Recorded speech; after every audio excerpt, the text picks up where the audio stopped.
Hello, guys, and welcome to the newest episode of the Just Another Castle podcast. With me today, we have a crew of three. We got Matt. Eli's late. And we got I was late today. I screwed everything up. And we got Mike. Baba Booey. All right, so today we're going to do a mini quick episode because I screwed up and it was so late. And so we'll begin as we always do with what we've been playing. Now, I've been playing a lot of Etrian Odyssey Untold 2. Can't talk much about it so far, but the game's pretty good. I don't think there's really been anything else I have been playing. But I know what I've been playing. I beat Kirby's Rainbow Curse. Well, that was quick. Because I got it for like $20. The game is like 4 hours long, so I got it done in like 2 days. I found it on sale for like $20. I think I just said that, so I repeated myself. The game is decent. And by decent I mean it's good, not amazing, but it was a fun game. I recommend playing.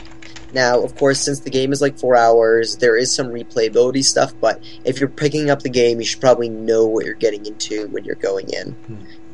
Is it worth collecting the other stuff? You didn't use your amiibos, so... You're right. I did not use any amiibo because the functionality in the game is stupid, and I'm not going to buy my precious Meta Knight amiibo to use it. And the other thing is the replayable stuff. I mean, it's cool to replay and find like the hidden treasures or try to get a gold medal or try to get the diary entry. But I mean, really, if you're one of those guys that only goes through a game once like me, I usually don't go through games more than once. You just got to be conscientious of that fact when you're going to pick up this game. Yeah. Alright, so that's pretty much all I've been playing. What about you, Mike? Well, since I missed last week, I have to catch up on a billion games, but 100%ed Counter Spy. I beat One Piece Unlimited World Red. Then I platinumed Ali Ali, which became my second rarest trophy, still behind DJ Hero, but in front of my Marvel vs. Capcom 2-1. I think it's only like 0.39% of like 40,000 people got it. What else? Besides crappy Smash, of course. Oh, I started Sword Art Online Hollow Fragment on the Vita.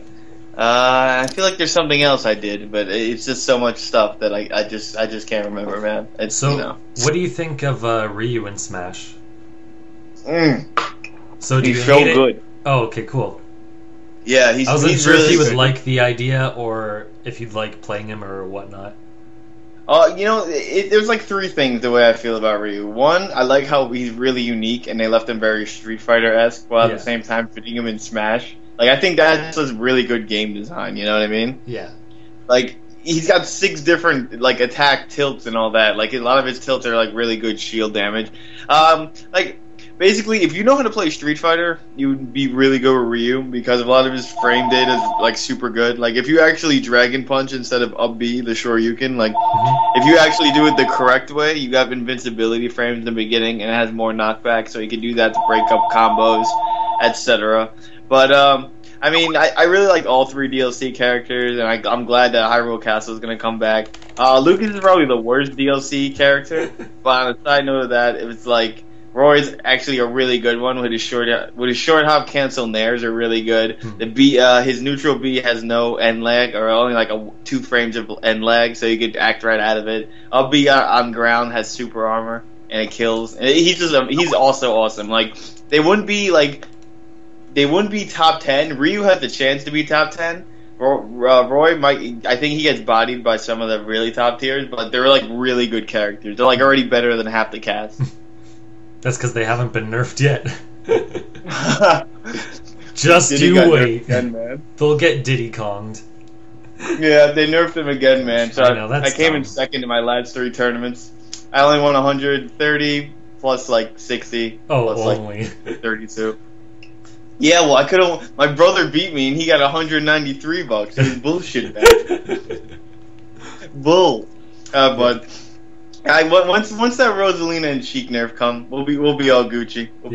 But on a side note, since I missed E3, Star Fox looks amazing, and Paper Jam is the shit. All right, my shit. All right, that's all that matters. That's all that matters at E3 for me.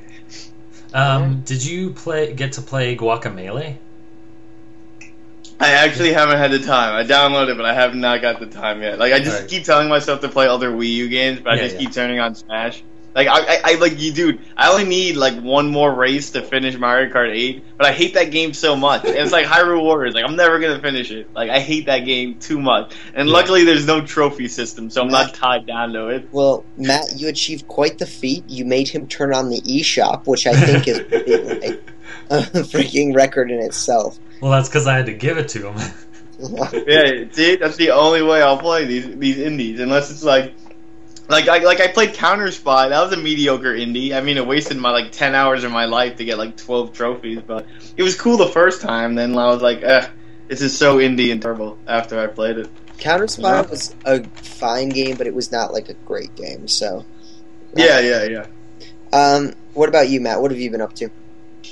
Not too much really. Crap, I was gonna say. Shoot. Yeah, whenever you get to Guacamelee is fine. Like it's honestly an awesome game. Like if you like I know you like combos and stuff, so you should definitely get a kick out of it because I'm a noob with that kind of stuff, and it made me feel like I was a pro. So I'm like, oh my gosh, I can feel good at something. I've never heard a bad thing about Guacamelee. Like, and yeah, the only bad thing is that it's short, but you got the like extra DLC edition or something. So I think you'll probably get like another hour or so out of it. So there's Guacamelee and Salsa. Nice, I like that. Yeah, they should have called it that. I think they should have, man. They should have that, or like the queso edition. You know what I mean? Something hilarious and Tostitos like. But did you guys see how big my Ryu beginner guide video went? It went like 50,000 views big when I dropped it. And I was like, oh okay. It got me like 200 subs. Well, more like 108 but stuff. Nice, that's awesome. Dude, that's awesome. Yeah. Great. What were you gonna say, Eli? All thanks to Ryu. All thanks to Ryu. Man. What I was going to say is totally irrelevant now. I was going to say that Platinum Trophy will probably take like 12 hours, and then I realized that it's a Wii U version, so it was no longer relevant. But Matt, what about you? What have you been up to? What have you been playing? Just mostly Smash still. Like with Mike, I actually like Lucas because I used him in Brawl, so I'm happy he's back. Roy feels much more different than he did in Melee, like in a good sense, and he seems pretty strong, so I'm having fun with him. And then Ryu I completely suck at, and I'm trying to do some of his combos, like the weird backwards move that gives him like a red flame or something. I don't know, it's crazy. You gotta like face it backwards and then bring it forwards and then do it. I'm like, I don't know how to do It's actually really simple. If I had a controller to show you, it's not that difficult. It's not. I just gotta practice it, but yeah, essentially, like you could do all the attacks with the B button, but they're all pathetic if you don't do it the correct way. You know? Yeah. But Lucas is awesome. I love Lucas. Like they just made him so fun. Yeah, but I'll have to play a bit more with Ryu because I haven't given him a big enough chance. But he's cool. I like how even if you don't put in his input commands, let's say when you use a his up B move, if you tap it, it'll go shorter. But if you hold it, it'll actually go longer. So you don't technically have to put in his like regular input buttons to like make it more effective. Same with the Hadouken, you can just like hold it. So that's cool. Well, you know, he made kind of Mewtwo irrelevant, but were you happy to see some of those the stages they brought in? Do you like Miiverse? Do you like Dreamland 64? No? Miiverse, you don't like? Like, I don't know, Miiverse is weird. I played it like once and it was really distracting. Even if there weren't that many pictures in the background, I'm like, I don't think I can do this. I look at some of the pictures are really good, and I'm like, ooh, that's nice. Yeah. And I'm like, oh yeah, I'm playing. The one thing I don't like about it is like it feels like a third Battlefield. Like I get Dreamland because that's classic, you know. But then it was like, oh, here's Miiverse, and it's like, oh, okay, but like we already have this kind of level, and then you brought Dreamland with Miiverse, so it's like, we don't really need it. Like it's kind of like, hey, here's some cool drawings. And I'm like, yeah, but I can't draw after my victory, so, you know. Yeah. His Suzaku Castle I don't really care for much about, unless it's in Final Destination form, because it actually looks cool that way. I've actually never played the original version of it yet. I've only played it on MD form. But the music is really good for it. It's awesome. Except they don't have Guile's theme, so that's a missed opportunity. I know, right? It would have went with the game, you know what I mean? This goes with everything, so. And then, I like Dreamland 64, so I'm glad to see that back. I'm super excited that Hyrule 64 is coming back because I know, that's man. one stage that they didn't bring back forever, and we're like, it was the best stage, man. Dude, I hope the tornadoes come back too. I really it hope. is. It was in one of the pictures, I don't know why are they making freaking Peach's Castle, aka not really Peach's Castle, because that thing is in the background. You know what I mean? Like, why are they? Well, I don't get why they were remaking that one. I was like, of all the levels, like I'd rather have had Saffron City or something. I'm sure they'll do all of them. They actually said, basically, don't expect much because we're only going to do a few stages. So it sounds like they'll just bring back all the 64 ones and not make any new ones, except for maybe a new character, which is kind of unfortunate, but it's still nice to see him back.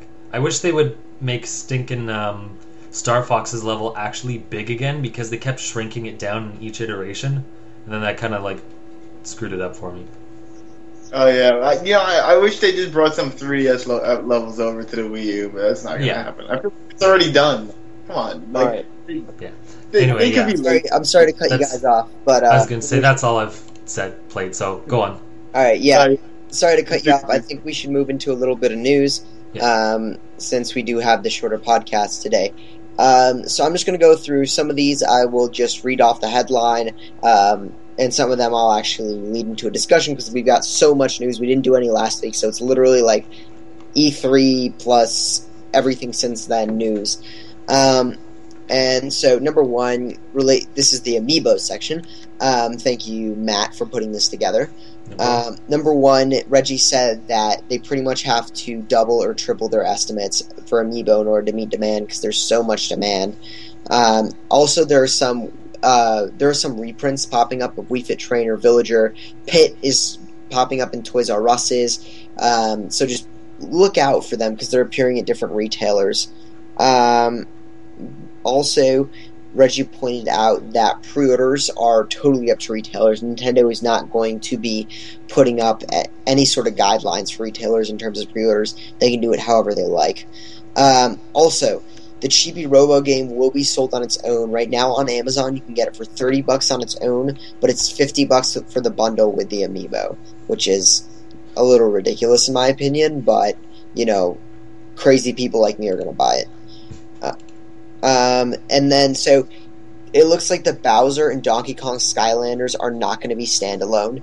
The only way to get them will be in these, in the whole packs of the Skylanders, the starter packs for the Wii and 3DS, and that is because, Nintendo is afraid, and Activision is afraid, that someone's going to buy a Bowser, Skylander and try to use it on a PlayStation, for example, which won't work.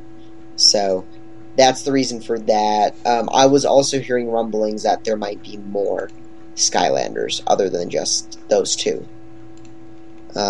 Also, Matt, did you by any chance read this action replay thing for Amiibo? Because I did see that, but I didn't do any research on that. Yeah, so basically you can back up your Amiibo saves, which is one problem everyone has because let's say you want to use an Amiibo in Mario Party 10, and you had like a save file on it from Smash Bros, then you'd have to delete the Smash Bros data in order to use it on Mario Party 10, which is kind of bullcrap. But with this, you can actually back it up on your computer, and then let's say you want to edit the equipment on your Smash Bros Amiibo, you can literally put it full attack, defense, and speed, which is, technically not possible, but you can do it anyway and have a crazy Amiibo. And then you can download other players' profiles and all that. So it seems to fix the problem that people have with an Amiibo that Nintendo hasn't provided. Mm-hmm. Yeah, I think that's interesting. Of course, I'm sure Nintendo's going to find a way to try to fight this, but who knows? Possibly, but we've had action replay stuff before, and it doesn't go away. Some more. So now we're in the business section. So here are a few more pieces of news. Number one, Nintendo stock dropped 3% after the E3 Direct. Now, this is not as bad as it looks because honestly, their stock just went back up eventually. It just balanced out. So it was just kind of like an immediate reaction, and it didn't mean anything in the long term. Nintendo stock is still way higher than it was like a year ago. Also, their analysts are very split on whether Nintendo's going to have a good future or not. Some are rather negative. Others, for example, the one Matt pulled up here, there's a specific analyst in Japan who has always been very positive about Nintendo, and he thinks that Nintendo could grow to be one of the biggest companies in Japan again with their mobile strategy, which is quite big. They think that they could eventually have a quarter of all the mobile market, which I think is That's nuts. really optimistic. Yeah. Retro is hiring more positions. They're always hiring. I still am convinced they have 2 studios. I mean 2 teams. I do not think they only have 1. Yeah, But- at this point, I'd be surprised. It would have to be like a giant RPG if it wasn't 2 projects. Yeah, seriously. Because they've been firing for like the last 3 years and we still haven't heard nothing. Yeah, exactly. So some other stuff. That Iwata and Miyamoto were both re-elected to Nintendo's board, which I think was very expected. I don't think there was one point where I thought Iwata was at danger like 2 years ago, and I talked about it then, and that was when his approval ratings were at its lowest. It was like 73%, but he hasn't really had any trouble since then, and 73% is still a very large amount of approval. Now this is the biggest, I think, news about Nintendo sales that just came out, that Splatoon has sold 1 million units worldwide.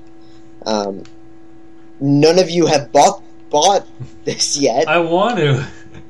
The game is really good. It's getting to a point with enough maps now where I think it's worth the purchase, especially where you could probably find it on sale at one point or another. Yeah. I'm actually kind of worried that if I jump in, like let's say next month, if I get it as a gift, that there will be too much in it, because all I keep seeing are like more weapons being released like each week. So there's probably like 10 new weapons, and I don't even know how like more than 3 of them work. Yeah, they're releasing like I think 2 weapons a week at this point. And maps maybe like once every week or 2. Like I'm already behind. There's I think 2 maps that have been added since the last time I played, and I'm already behind. And each map has its own strategy, and you really have to learn the ins and out of it. And you kind of, and I think that's one of the reasons why I like the rotation system that they have for 4 hours for each 2 maps, because you really learn the gist of a map in that time. Yeah. All right. So that sold like 1 million. In Japan, it did really, really well, like 400,000. In America, it sold like 400,000. And then in Europe, it sold like 200,000. So doing very well for a new IP on the Wii U, I'd say. But you guys should pick it up. Just saying. Some of this other stuff. Console news. Nintendo doesn't expect VR to take off, but it's really interested in the esports community. That just came from an interview. And honestly, I don't think Nintendo's going to do any. I don't think Nintendo's going to touch VR with a 10-foot pole because it's too risky. At this point, it hasn't even proven itself yet, because like the first VR thing that we're getting is Oculus, which I think is launching next year. So literally none of these VR devices have come out to show that they're going to actually take off. Because remember, everyone was saying, oh, Ouya is going to be the next big thing, and then it comes out and like 3 months in, it's like, yeah, it's dead.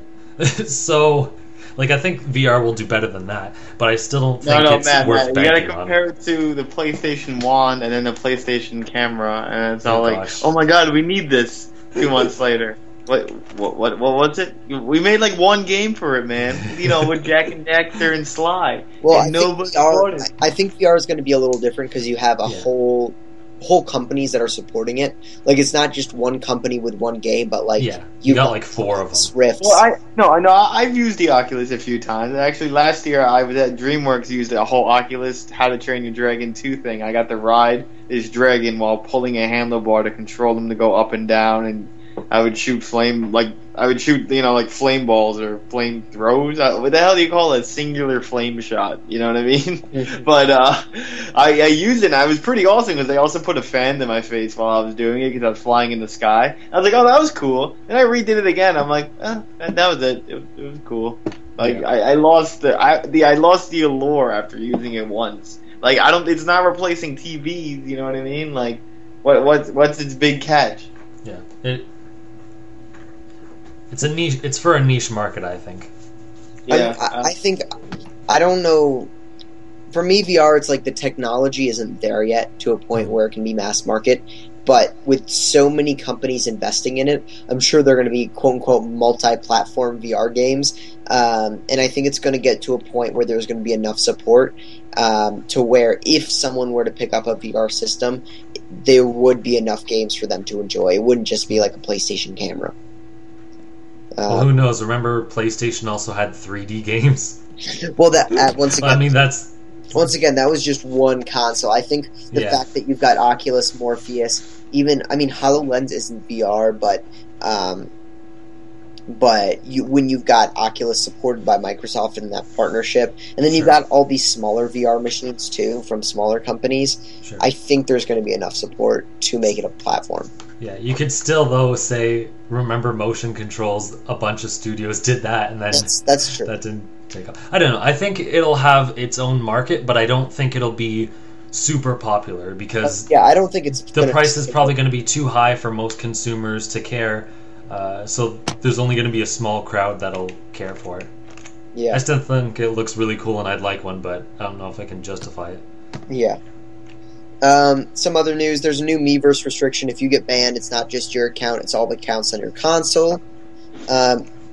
Nintendo was asked about early access, and they said that their Nindies at Home program is pretty much going to be like their early access with these demos.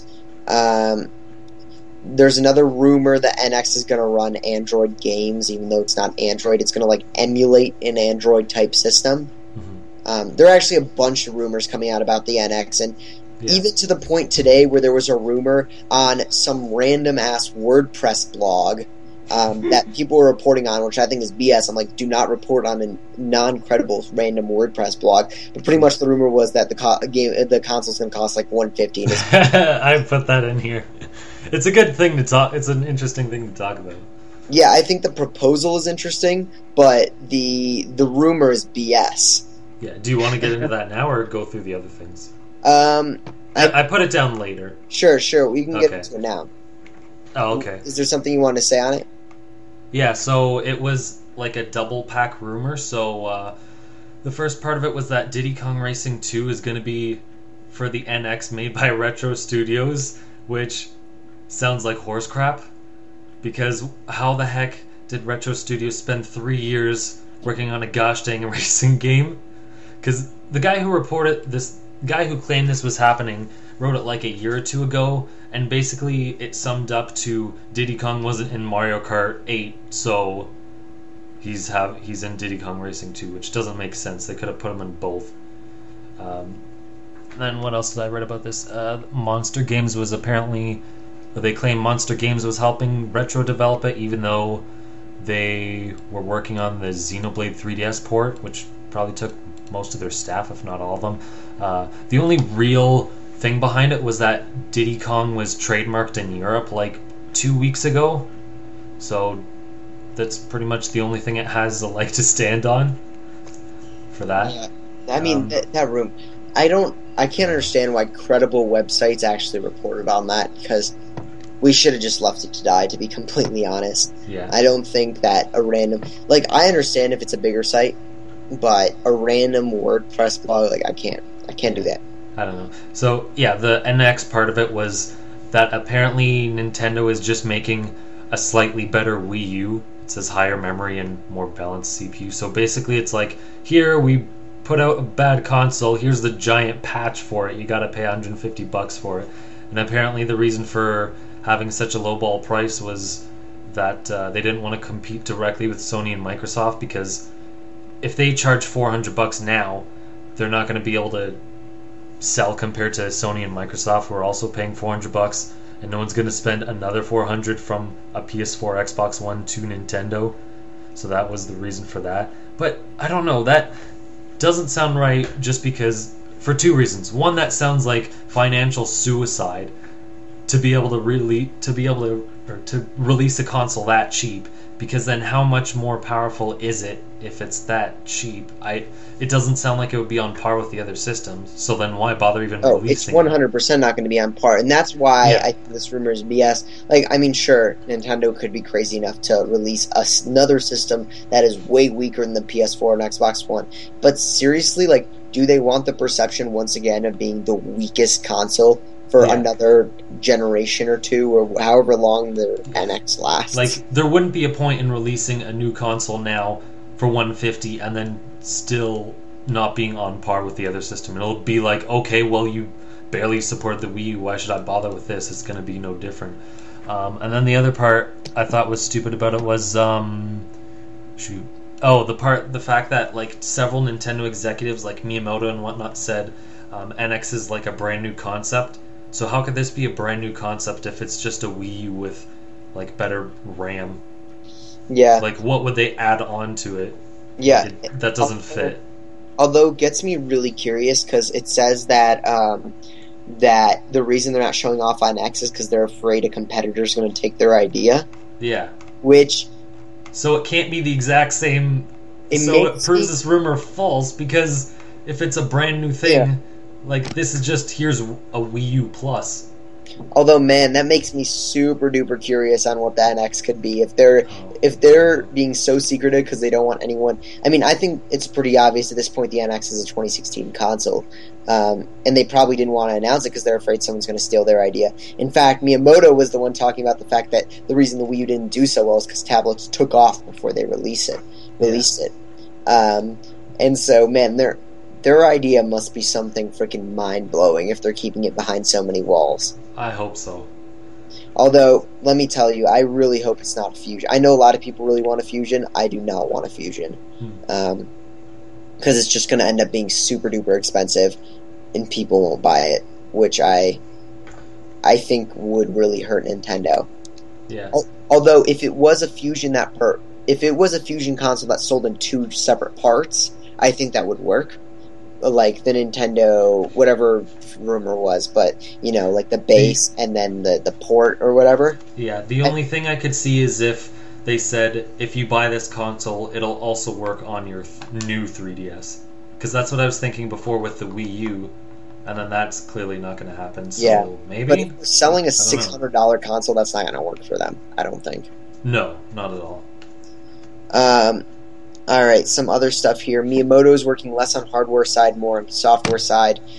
This usually wouldn't be a big deal, however, usually Miyamoto is working on the hardware based off the game ideas that he has.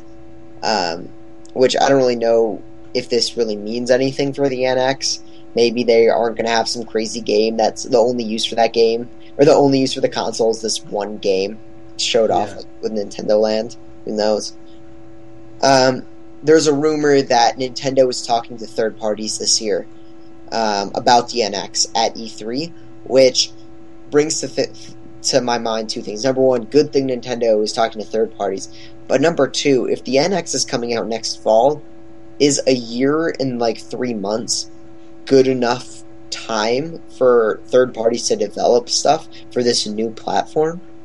Yeah, I don't know about that, because I was looking up other stuff with the Wii U just to check, because before Zombie U was Zombie U, it was Killer Freaks from Outer Space with, like, the evil rabbits type things. Yeah. And then that trailer was released in 2011, and then the game came out, Wii U's launch 2012. So, yeah, I don't know, because usually what happens is a company will announce their console and show it off the first year, show off some tech demos or whatever, and then the following year is when they actually launch it. Well, because then it gives you like a year of prep. Well, that's the way Nintendo usually does it, not necessarily others. I mean, both Xbox One and PS4. They both did. Well, Xbox One and PS4 announced the same year that they launched. If you remember was it like January or February or something? It was February for PlayStation and May for Xbox. And then they went to an E3, and then they launched that same year. So, I mean, Microsoft was out within, 5 months? 6 months? 6 months of their announcement. So, I mean, maybe... I guess it depends because who knows? Nintendo could have been talking to developers and releasing like dev kits before this E3, and now they're just talking with other ones on top of it. Yeah, or maybe they passed out dev kits before to these companies just so that they could get an idea of how to get games to run on them, and now they're actually talking about specific games to get on the platform. Yeah. Which I think would also be possible. Alright, so now on to some game-related news. Number one... One thing, wait, before you keep going with the NX, one thing is, what would the third-party support right away be? Why would that be a big deal, though, for the NX? Like, would that make people, oh, maybe I want this new system? Like, how are they going to recover from a Wii U rather than just, I think it might be one of those things. So, like, by this point next year, there might be, 35 million PS4s sold, and maybe, 20 million Xbox Ones. But probably. When you've got... But that's only half the generation right there. I mean, the PS3 sold 70 million units, so let's say there's another 35 million PS3 owners that haven't yet upgraded, and 50 million Xbox 360 owners that haven't upgraded. So I think Nintendo might be targeting this audience of 100 million people who have not yet upgraded to the next generation, and they'll be introducing this console, and they'll say, well, if this console is comparable to the other consoles in price, though they might say if you're looking to upgrade to the new generation from the Xbox 360 or Wii or PS. Oh, I get you. So the people who didn't upgrade, this is a better buy and it's a newer system kind of thing, rather than I still have a PS3 kind of thing. So it's you know what? If Nintendo gets these third party things, I don't even need to get a PS4 exactly. Unless I want to exclusive. Got it. Exactly. So excuse me, for people like you. Man, what I... Oh my god. Yeah, I'm okay. So I guess for people like Matt and Mike, for both of you, because neither of you guys own an Xbox One, right, or PS4. No. It would be more. It would be more for you, I guess, if you're looking to upgrade, and you're looking at the third-party support, and they're the same across all the consoles, which is what I said they should have done with the Wii U, but they never did.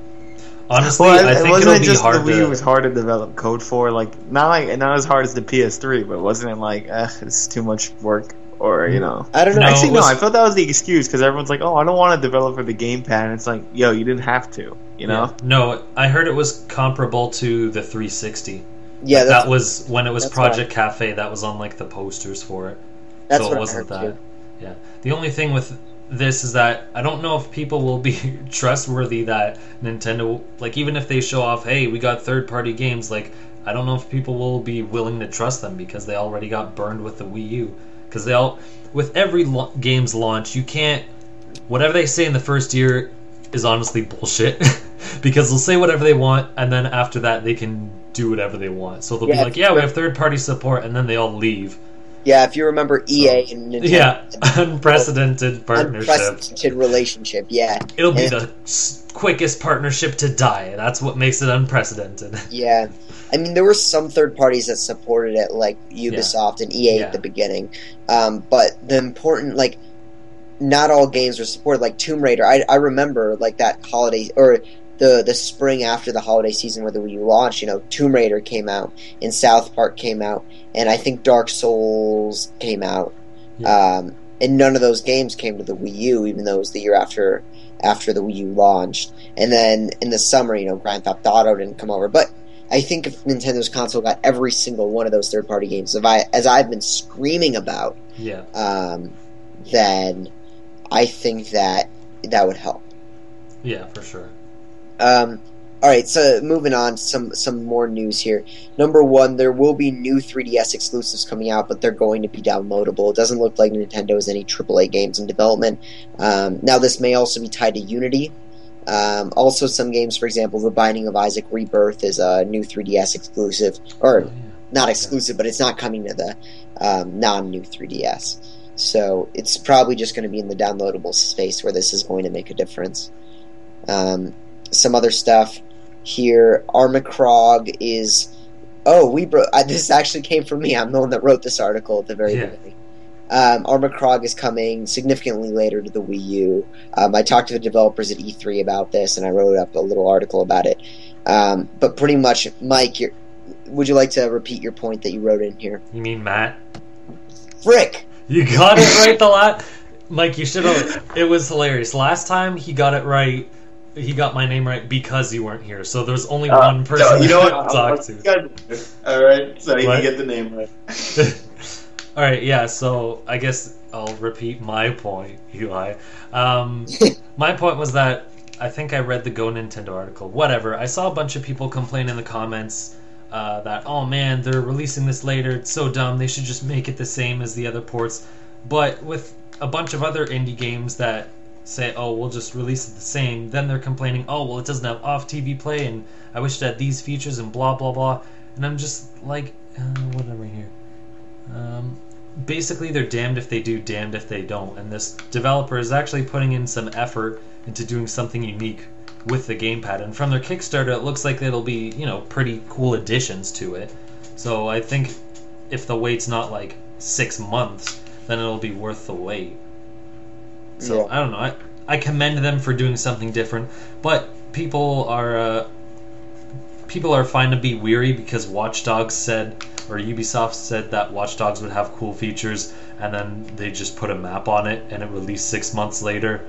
So although the game did run completely fine on the Wii U. Yeah, so. I think it's different for an indie dev because if they're gonna put this much effort into something, they have to make it worth it, whereas Ubisoft can kind of poop out a game and it won't really affect them all that much. Yeah. So I think that's the difference here. Yeah. Alright, some other stuff here.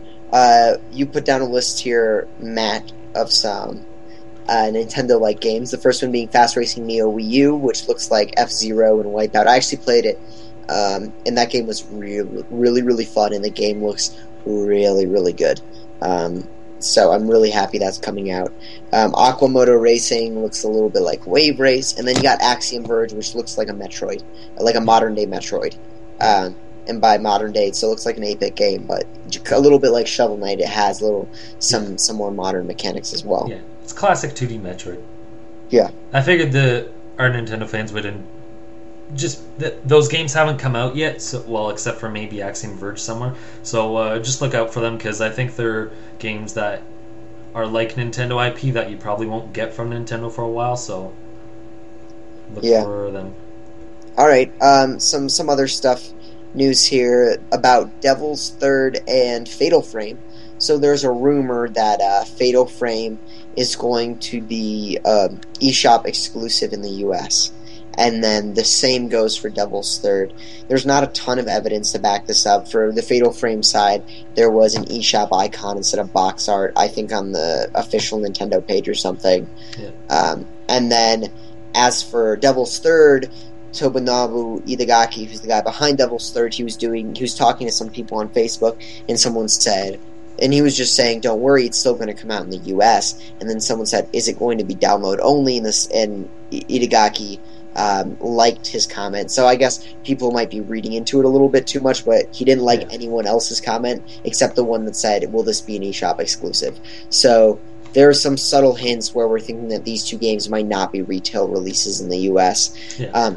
Plus the fact that other regions already got release dates, coming in August, and North America hasn't. So it's like, is this going to be delayed a couple of months for no reason, like Yoshi's Woolly World, or is there something else going on? So and about Devil's Third specifically, we actually spoke to one of the really higher ups at Nintendo of America while we were at E3, and we're not going to say who it is because I'm going to guess it's source. But, I won't say, but I'm guessing it's the Damon Batten guy or whatever. I think he was talking about more third-party things. Pretty much, whatever, you don't have to say. Go on. Yeah, but pretty much what he said is, once we asked him what's with Devil's Third, he said Nintendo of America is not handling that game. So the thing that we were thinking is maybe it's being published by Xseed or another third party, or it's a digital-only game. Which is what we were thinking, because I don't think it's going to be published by Nintendo of America as a retail game at this point. Yeah, I'll say quickly, like I was saying with someone else, Nintendo put so much money and some marketing into Bayonetta 2, and they added the first game in and did all this stuff. It received like 9s from basically everyone. Almost got like Game of the Year. It was like a Game of the Year contender and everything. Basically had everything going for it, and it still sold like garbage. So in the best case scenario, Nintendo still got screwed. So I think Nintendo's going to try to play it safe more. So that's why you'll see these as eShop exclusives. Yeah. Like it's not worth the money, even with the best game we could have. So Such a shame. Yeah. Some other stuff here. Nintendo asked Criterion to make an F-Zero game in 2011, apparently, and they said no because they only like to work on their own IPs. Well, that was just one developer. They said basically that they were too busy. Yeah. Like, they had too much going on. Yeah. Zombie U is coming to Xbox One and probably PS4 as Zombie minus the U.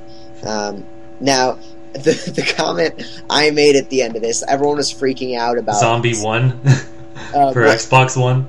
Well, that's not the comment I made, but some people did, but a lot of people were freaking out, and I'm like, hey guys, for once, the Xbox One is going to get the stripped down late port instead of you. Which I don't really believe that that's going to make any sort of difference, but whatever. I'm surprised they'd be porting it at all because it didn't really receive great reviews. Yeah, maybe they'll change a thing or two. I don't know. We'll see. Yeah. There's a rumor that Nintendo and Disney are teaming up to make some crossover, perhaps Disney Infinity figures, or putting Nintendo characters in Disney movies, which we already saw. I mean, Donkey Kong and Bowser, I think, were in... Well, Donkey Kong is in Pixels. Yeah. Bowser was in Wreck-It Ralph 1. So was Sonic. So, Bowser and Sonic, Wreck-It Ralph, and Donkey Kong and Pac-Man are in Pixels or something with Adam Sandler coming out. Yeah, so they're being a little more open with their IPs. So some other stuff here.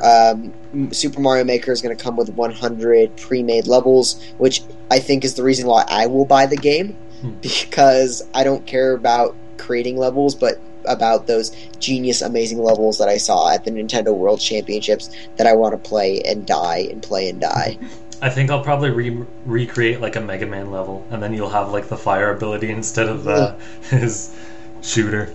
Yeah. That's pretty fun. We'll see how it goes, but the game looks so awesome. Yeah, I can't wait. Yeah. Let's see, another interview here. It looks like Metroid Prime 4 is going to be on the NX, which I think at this point anyone could guess that without even a news story.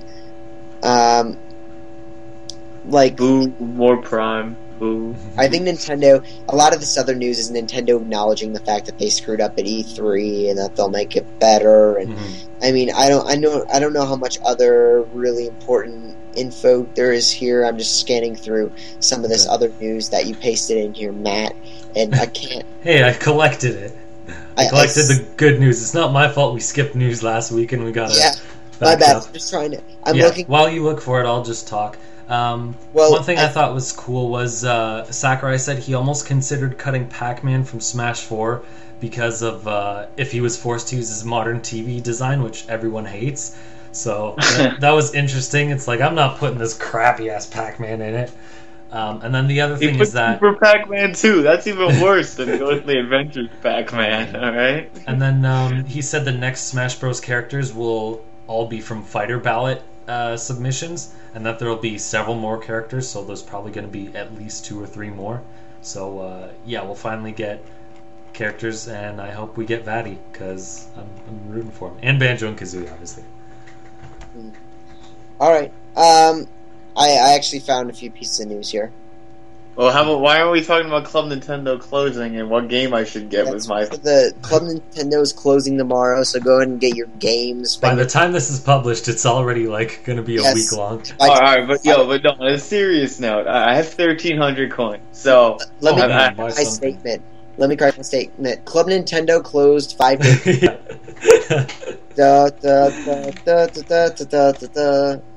I only have 80 coins left, so I'm screwed. Yeah, but okay, the games I'm looking at, it's there's not much I want because I practically have everything, but it's alright.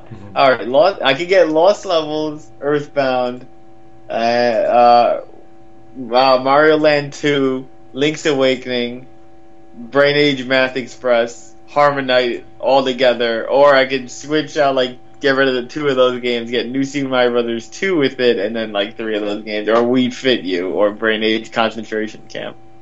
Harmonite I really liked if you like rhythm games, and Super Mario Land 2 is obviously awesome. Harmonite is like a rhythm game for children. I am sorry, that game is not great. It's okay. I thought it was fun.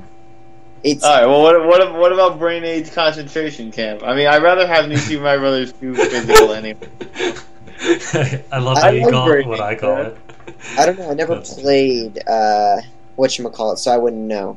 I played it. I thought it was fun, but I mean, I played it more for like actual exercising than like. I mean, it's fun on its own way, but I wouldn't really like. I had Brain Age 2, like, you know, that game was mad fun. I couldn't stop playing it or doing Sudoku, man. Like, that was my game. Yeah. Like, I didn't play any other ones, but I thought it was fun. Yeah, was it like good brain teasers in there, or like, you know, how was it though? Like, what was in it? I forget all the games. It can get crazy with some of them, like memorizing. Oh, one of them is like 1 back or 2 back or whatever, where you have to remember the last. Basically, an equation will show up on screen. You have to memorize the answer, and then a second equation will appear on screen, and you have to write down the answer to the previous one. And that gets really hard once it starts going to like you have to remember like 3 equations back and 4 equations back. So you have to remember like 3 or 4 of them in the back of your mind while answering the current one on screen, and then writing like the answer from 3 or 4 ones ago. Oh yeah. No, I did something like that with the Vita. They had Smart As, you know, like I know what you're talking about. Yeah, I got my platinum in that. Like, that was like my favorite game, where it's like, oh, let's keep doing math equations, and like this number multiply that by like 400, whatever. So it'd be like it get mad complicated. And I loved it.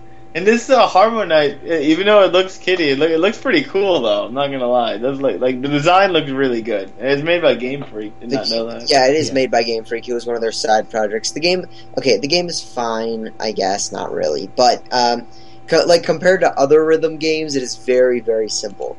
Sure. Yeah, but I'm probably just gonna get all these little download games and never download them anyway, to be honest. So it's basically come down to I want Brain Age or I want We Fit You with all my other download games. Don't bother with that. All right. But you might know We Fit You. What's wrong? I like We Fit 1. That was a good game.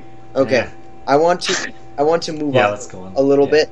We have a few pieces of news left, just a few here. Nintendo reconfirms Zelda U is still a 2016 game and is coming to Wii U, although I'm convinced it is also coming to NX, as we've talked about so many times. Mm-hmm. So, Nintendo said a really hypocritical statement this year. They said, quote, other companies like to show off games several years ahead of time, but Nintendo doesn't do that. And I just wanted to laugh so hard because Nintendo has announced Shin Megami Tensei X Fire Emblem literally like 2 years ago.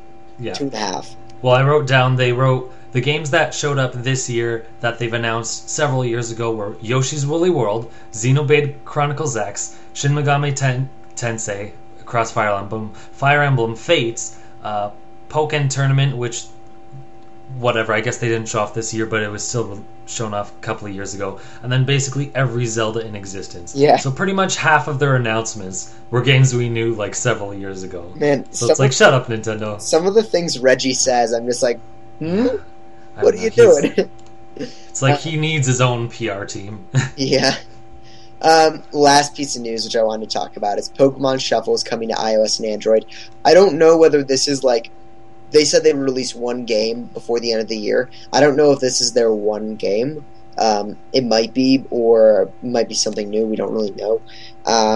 But I think that game is going to kill on iOS. I think it will ravage the store. It will hit top revenue, top downloads, whatever. I think that game, I can't even overstate how well I think that game will do on iOS. Anyone else agree? What game are we talking about? Probably. It's basically a match 3 Pokemon game that was on 3DS.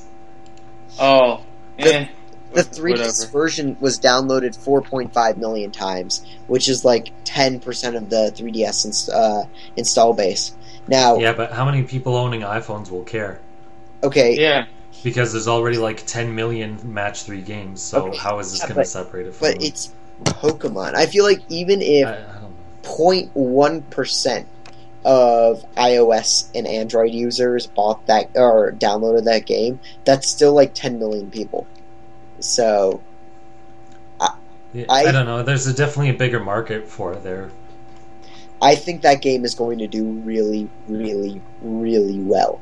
Hmm. Especially those like when I was in high school, a lot of people actually would emulate GBA games on their iOS PSP. systems, and they wouldn't necessarily have 3DSs. And I think they would be people that would download this. And like the more people that download it, of course, the more it'll get spread around. Hmm. I think this game is going to devastate the iTunes store. I'm surprised. Didn't you want to talk about Fire Emblem? Oh, Because yes. there's a bunch of random, Yeah. just all over the place. So I actually closed out the document you sent me because, but there Do you want me was to bring it up? some. Yeah, if you could bring up that news on Fire Emblem. But the one piece of Fire Emblem news I did want to bring up is it looks like Fire Emblem has sold out in Japan.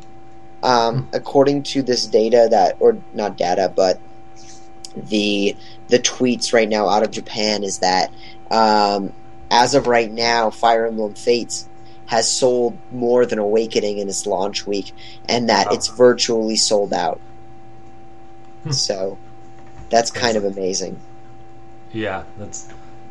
I wonder if they ship the same amount of units as they did Awakening. I don't know. Because to say it's sold out depends on how many copies you Well, shipped, right? Because you could ship out 3 copies, say it's sold out, and then be like, well, yeah, but you only shipped out 3. Well, it looks like the preliminary data is that it's selling more than Fire Emblem Awakening. Although, I'm also curious how many people got that dual pack with both of them.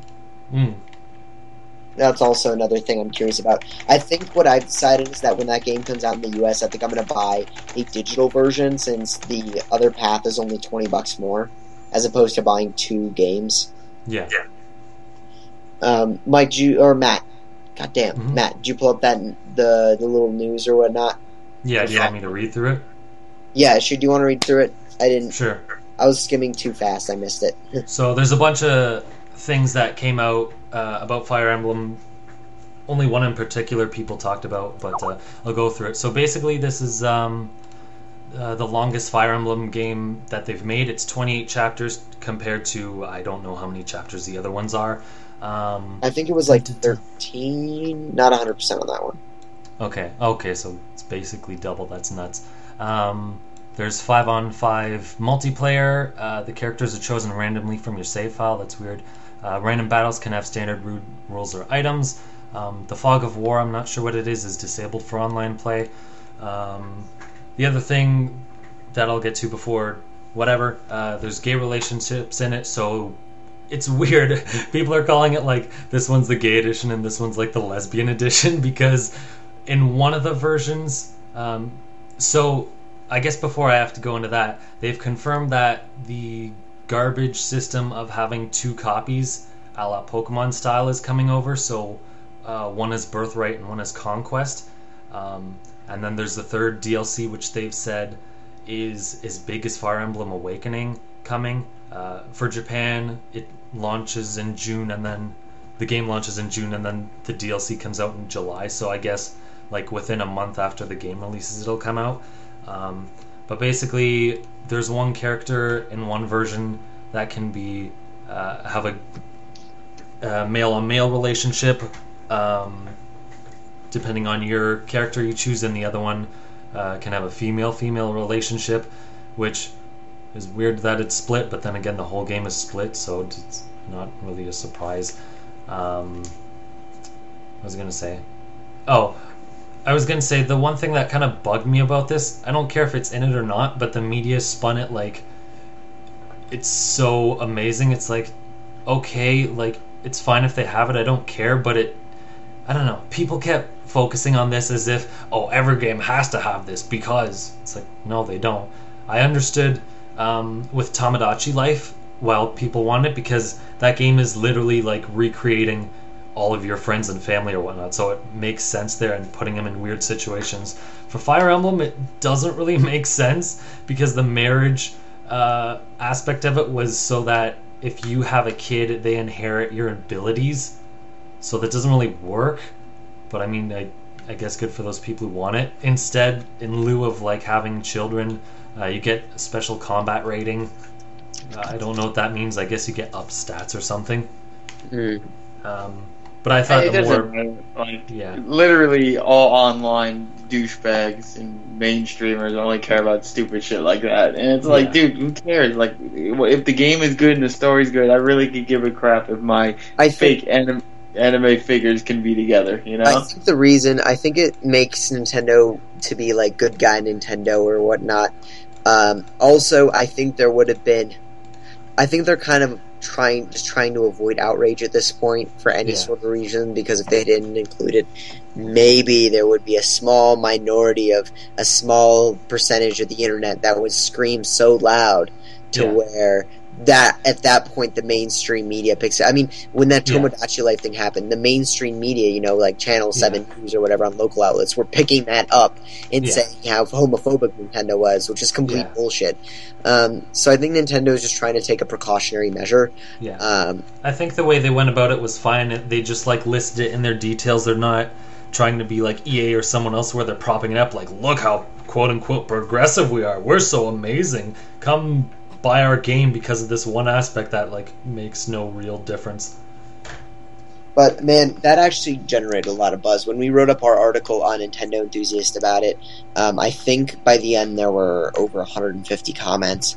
And I was actually surprised at the number of people that said that they would not be buying the game because of this feature, which I kind of felt uncomfortable by, because I'm like, seriously? You know, but whatever. I don't think the way the media handled it, I didn't really like, because they're making it as if you have to include gay relationships in everything or else you're evil for some reason, which is stupid. If you don't want to put it in, fine, who cares? If you do want it in, fine, who cares?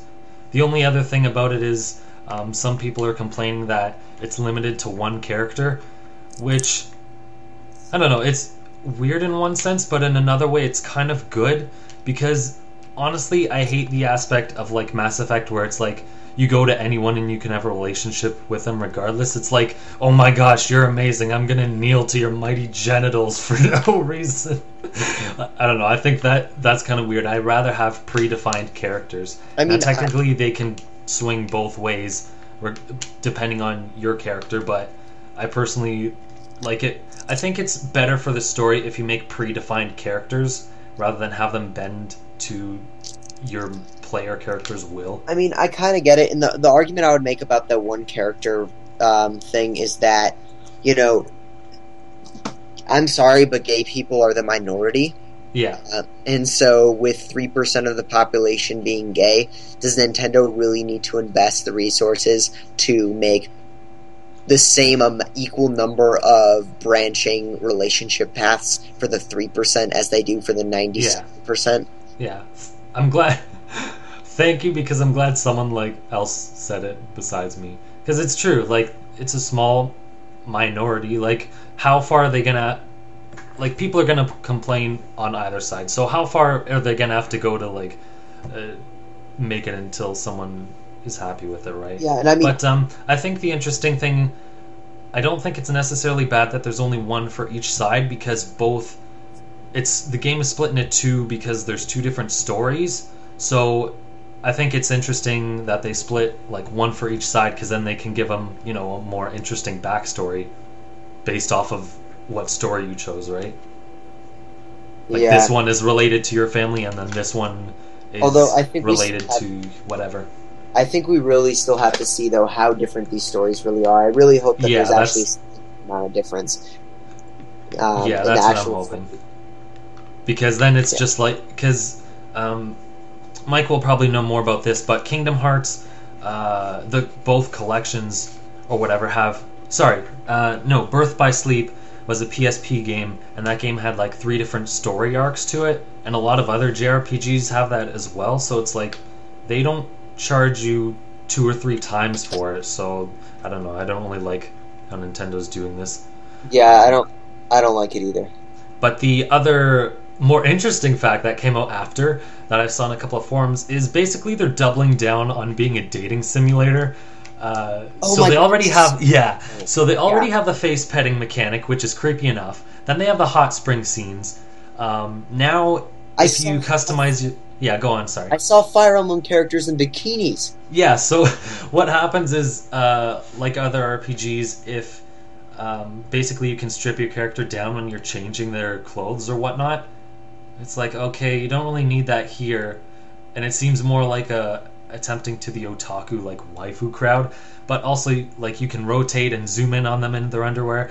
But the more disturbing thing is if you have an S rank with them, which I think means you married them or you got a high enough relationship with them or whatever, they'll start saying like dirty things to you while you're in that customization of changing their clothings. So one of them was Camilla, like the big boobed lady. She's like, "Oh, the way you're using your hands feels so good. You're very skillful." Okay, or, I also want to touch you. Will you come closer? Basically, like all the characters are coming on to you. It's like, I bet you that's censored in the U.S. I bet that's probably what it's taking so long to come over. I bet you it's censored in the U.S. I don't know. It's so funny because last time for Fire Emblem Awakening, they censored Tharja's butt when she was in a bikini just for like a single picture at like the end of the campaign, and then this one has them like in their underwear like talking dirty to you.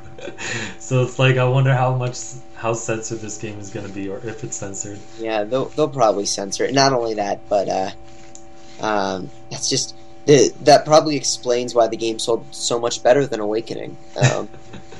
When the Japanese crowd found out. Gosh. Awakening was rated teen, right? I think it was. Was rated teen. So they could technically get away with it under the teen rating. Yeah, it's not like they had to up the rating or anything. No.